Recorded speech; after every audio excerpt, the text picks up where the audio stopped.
What does the government intend to do about this? What will the government do? Will there be an investigation into those who've received these funds and actions subsequent to receiving those funds?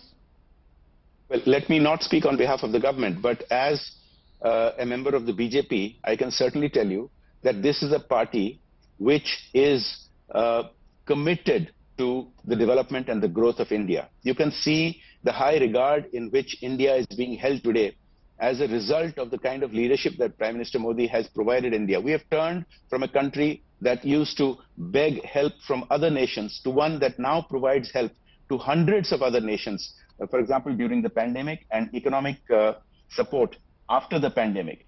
Now, what a government which is run by the BJP will not take lightly these kind of threats, and obviously if these kind of nefarious activities are out in the open like this, they need to be investigated and action needs to be taken against those who are his front men to carry out this toolkit in India.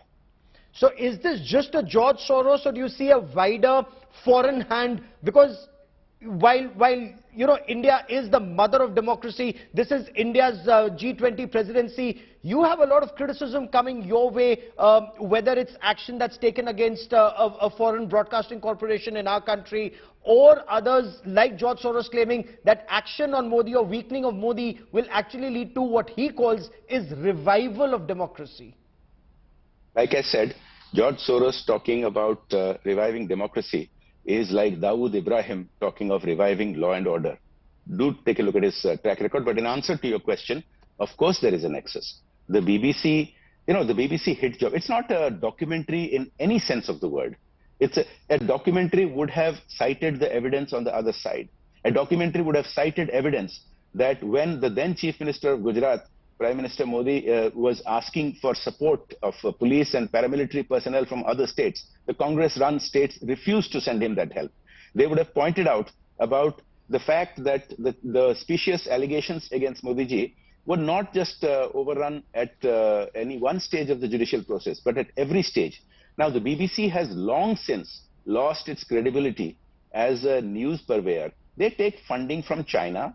They take funding from agencies which clearly have agendas to run, and they are hand in glove with several other such organizations. You know, you are aware of a major Western alleged news organization which advertised for its India correspondent that the person must be anti-government. Now, neutrality is not their objectivity, or journalism is not their main aim. Their aim is to bring down India. Okay.